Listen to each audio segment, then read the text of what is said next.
So you live in Kenya and you've been thinking about making some extra money. You have seen people flaunt money, cars, houses, jewelries, and other things on social media, claiming they made all of it from Forex trading. And now you are considering getting into Forex trading yourself. So in this video, I'll be giving you a simple guide on how you can start Forex trading in Kenya in 2024. We'll start by understanding what Forex trading is, and then we'll examine some essential terms and concepts you will need to know to move forward. Then we'll explore how to choose the right Forex broker. We'll also discuss the capital you will need to start Forex trading and the potential earnings you can expect as a Forex trader. You'll then find out the best times to trade in Kenya based on global sessions. Then we'll go through the steps to begin your trading journey and cover essential risk management strategies, amongst other things. So let's get right to it. So let's begin by understanding what Forex trading is. Forex trading or foreign exchange trading is the process of buying and selling currencies on the foreign exchange markets with the aim of making a profit. And the fun fact is that the forex market is actually the largest and most liquid financial market in the world, with a daily trading volume of around $6.6 trillion. Unlike stock markets, the forex market operates 24 hours a day, 5 days a week across major financial centers around the world. So the basic idea behind forex trading is to exchange one currency for another. Then you anticipate that the currency you bought will increase in value compared to the one you sold. Okay, for example, let's say the Kenyan shilling is trading at 120 shilling to $1.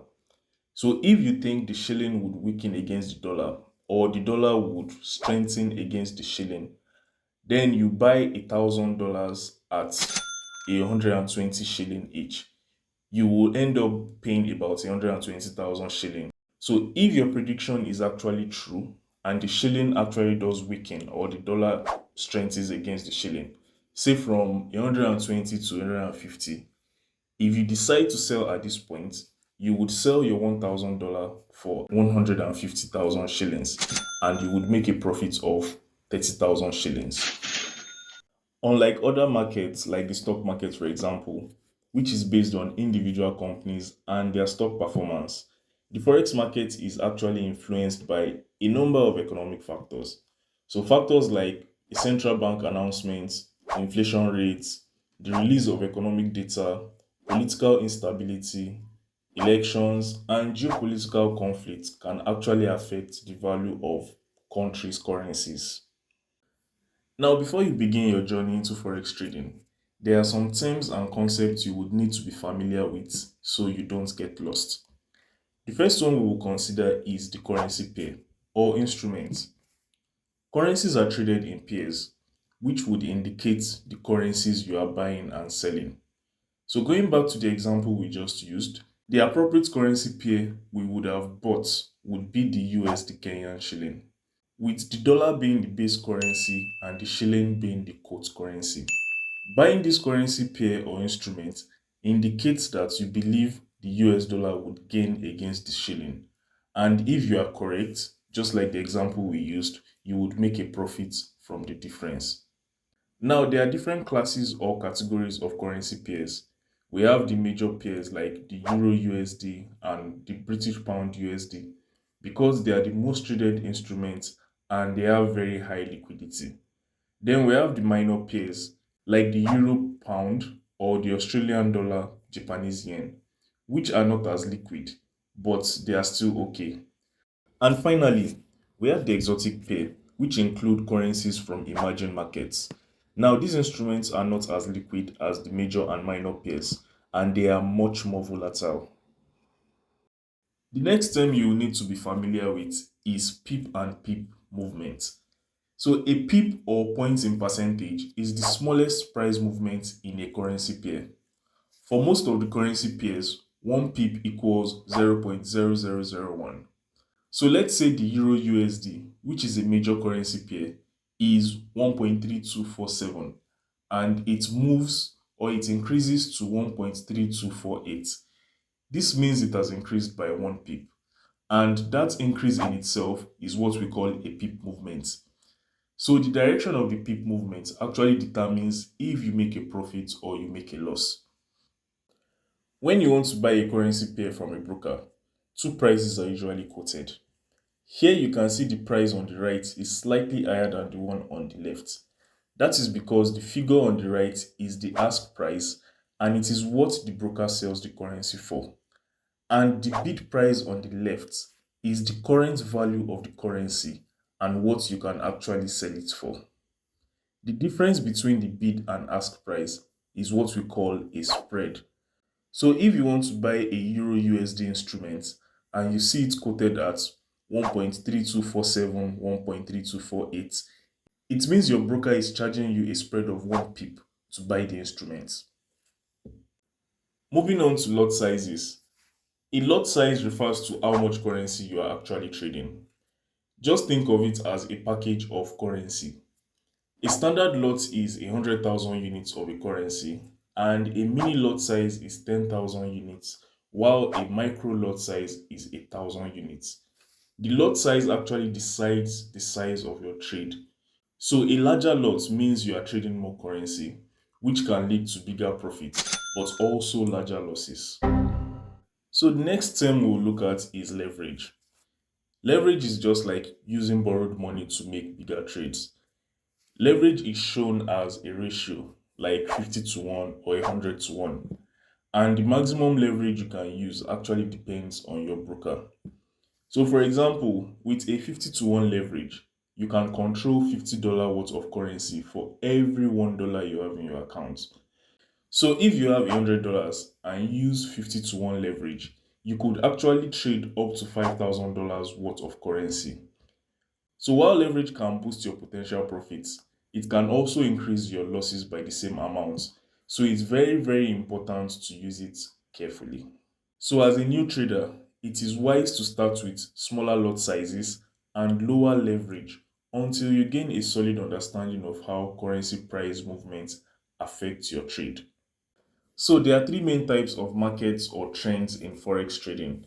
The first one we're going to be looking at is a bullish market or an upward trend. So when we say a market is bullish, it basically means prices are going up or they're expected to rise. So traders in this kind of market, they buy a currency and hope its value will increase so they can sell it later for a profit. For example, if you think the US will get stronger against the euro, you might buy the dollar in a bullish market. The bearish market, on the other hand, is when prices are going down or expected to fall. So traders try to sell a currency in this trend, expecting its value to drop so that they can come back later and buy it at a lower price to make a profit from the difference. So for instance, if you believe the British pound will weaken against the Japanese yen, you might sell the pound in a bearish market. So in simple terms, a bullish market is when traders expect prices to rise, and a bearish market is when they expect prices to fall. So in case you are getting worried, thinking about, oh, how will you know if a currency is getting stronger or weaker? Most brokers have a tool called the live market sentiment on their platforms. This tool will tell you the percentage of traders who are bullish or bearish on a particular instrument. And for the third trend, it is called a sideways trend. So this one is where the prices of an instrument move within an horizontal range. So it does not have a clear upward or downward direction. Moving on to the types of trades in Forex, we have the long and the short trades. A long trade is where you buy a currency and hope to sell it at a higher price. But for the short trades, you sell the currency at the current price and hope to buy it back at a lower price. So basically, a long trade is something you execute in a bullish market, and a short trade is what you execute in a bearish market. A real life example of what a long trade is like would be looking at the early months of COVID. Traders who bought the yen USD currency pair before the pandemic hit were able to take advantage of the yen gaining on the dollar as the pandemic became more serious and economic uncertainty arose. So as the yen gained value, traders were able to sell their yen USD instruments at a higher price compared to what they paid for it and made a profit from the difference. As for short trades, the Brexit announcement is actually a good example. Traders who sold the British pound USD instrument just before the Brexit announcement were able to take full advantage of the decline of the pound after the markets reacted negatively to the Brexit news, and the pound also dropped in value against the dollar. So in the reverse of the long trade, the pound lost value here, and traders who sold the instrument were able to rebuy at considerably less than what they paid and made a profit from the difference. Before starting any business or activity in a country, it is important to know if the business or activity is legal and if there are any regulations governing them. The good news is that forex trading is very much legal in Kenya and it is regulated by the Capital Markets Authority. So the CMA is responsible for licensing and supervising forex brokers to ensure that they operate fairly and transparently. They also set and enforce rules to make sure that these brokers operate fairly and so that you as a trader are protected when trading in Kenya. So when you want to choose a forex broker in Kenya, make sure that they are licensed by the CMA. This way you know that they are regulated and they meet the required safety and reliability standards. Now, to check if a broker is regulated by the CMA, simply visit the CMA website. Then you click on the Investors Protection tab. Then after that, in the drop-down menu, you would select Licensees and Market Players. Then on this list of licensees, you will then click on Non-Dealing Online Forex Exchange Brokers. This will give you a list of brokers licensed in Kenya with their address and their license numbers. Speaking of brokers, what are things to look out for before choosing one? First thing you want to consider is if they are licensed in Kenya. As I mentioned just now, you want to make sure that they are regulated by the Kenyan authority in the CMA so that you have some security in your trades and funds. Next thing you want to consider is the currency pair the broker offers. Them having a large variety of options would give you much more opportunity to trade. Another thing to look out for is the minimum deposit to open an account. You have to choose a broker whose minimum deposit fits into your budget. So after this, you want to make sure that they offer convenient and secure payments and withdrawal methods, preferably one that allows you to deposit and withdraw in your local currency, that is the Kenyan shilling. You also want to understand the broker's fee structure. You should find out if they charge a spread or they charge a commission or any other fees for you to trade with them. It's very important so that these fees don't end up eating into your profits. Another very important thing you also want to find out is their customer support. You want to be very sure that they have a reliable customer support team that can help you whenever you have any inquiries or you are facing any issues on the platform. So take your time to do some research before choosing a broker so that your trading journey will begin smoothly. Once you settle on a broker, you would need to fund your account to start trading. The minimum deposit requirement varies among brokers and usually depends on the type of account you choose. A standard account is the most popular for traders and it is the best for you as a beginner. And depending on the broker you decide to go with, it can be as low as $10. So your trading strategy and goals will also determine how much capital you need. If you plan to trade frequently or aim for higher returns, you might need more capital than the $10 to accommodate larger trades. So now that you know how much is required to open a trading account, you might also want to know how much you can make in the forex market. Well, that actually depends on a few things. One of them is your skill level. This is why it is very, very important to learn as much as you can before making your first trade. Another factor is the amount of money you used to trade. Of course, you can't invest $10 and expect to make like $100,000 profits in one trade. The higher your investment, the higher your potential profits. It is also important to remember that while larger investments can potentially lead to higher profits, they can also carry greater risks. Your profits can be magnified with higher investments, but so also can your losses. Market conditions can also determine how much you make because the market is highly volatile. Things can change rapidly due to economic events, political news, and other factors. When is the best time to trade Forex in Kenya? The Forex market operates 24 hours a day, 5 days a week, which means you can trade at almost any time. However, there are certain times that are more favorable for trading due to increased market activity. The Tokyo session is the first major market to open and can be a very good time for trading currency pairs that include the Japanese yen. This market is most active from 9 a.m. to 6 p.m. Japanese time, which is around 3 a.m. to 12 noon Kenyan time. The next trading session is the London session. This is one of the busiest trading sessions with high liquidity. It overlaps with the Tokyo session for a few hours, providing good trading opportunities. This session is active from 8 a.m. to 5 p.m. London time, which is like 11 a.m. to 8 p.m. in Kenya. Another good time to trade is during the New York session because it is also highly active, especially when it overlaps with the London session. The New York session is the best time to trade major currency pairs that include the US dollar. This session is active from 8 a.m. to 5 p.m. New York time, which is also 3 p.m. to 12 midnight in Kenya. The best trading times are usually around 3 p.m. to 8 p.m. in Kenya because this is when the London and New York trading sessions overlap.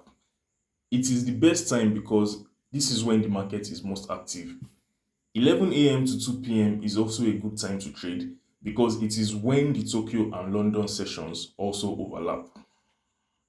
So now that you are equipped with the basic knowledge of Forex trading and the Forex market, what are the steps you need to take to become a Forex trader? First thing you will need to do is actually to learn more. You can never learn too much. You can never know too much. You need to read books, you need to read publications, you need to watch videos and tutorials. You might want to consider checking out the TradingLand University channel for more in-depth learning on Forex trading. The next step will be to select a broker. We already talked about some of the criteria you would need to consider to do that. Once you have gotten enough information and settled on a broker, it is actually best to not just jump into trading immediately. You will be much better learning with a demo account. With a demo account, you can practice what you have learned and see how the Forex market operates. Now, once you have gained extensive practical knowledge from the demo account, you can now open a live trading account, fund it, develop your own strategies, and begin trading. Now, it is important to note that the fact that you have learned a lot and practiced does not guarantee that you will make profits immediately. You need to implement some simple risk management strategies to help you not lose too much money and also to be profitable in the market. One of these strategies is to track economic news. This can be extremely beneficial because if you remember, I said it is one of the factors that influence the market. Another thing you would want to do is to study the currency pair before trading. Tracking economic news is basically fundamental analysis, while studying the movements of a currency pair is technical analysis. So right before you make a trade, you also want to set a stop loss order. This is like a fail-safe that helps you exit a trade once the price of your instrument goes below a certain amount. And lastly, you want to use a low leverage. Yes, high leverage can be tempting because, of course, if it hits, it means higher profits for you. But also have it at the back of your mind that if it goes the wrong way, you are also going to take a significant amount of loss. Finally, your mindset is just as important as your strategy or knowledge when it comes to Forex trading. The market can be volatile, with prices changing quickly in very little time. But you have to keep your cool and don't let your emotions get to you. Speaking of fear, the fear of missing out, which is basically just greed. It is something you should avoid at all costs. Yes, at some point, you would see your peers entering trades and making profits. Do not let that push you to think that you can also just jump on the trend and be profitable also. Before you make any trades, make sure you do your analysis on the instrument so you don't end up regretting it. Now, let's assume you did give in to the fear of missing out and you unfortunately lost some money. You should try not to overtrade to recoup your losses. Yes, it might hurt. You might need to take a step back and learn from the mistakes that led you to taking that loss. Then, probably the most important mindset you should have is to set realistic expectations for profits. Forex gurus might tell you that they made millions in very little time, but they will not tell you how long they went without making a profit or how much they had lost before that time.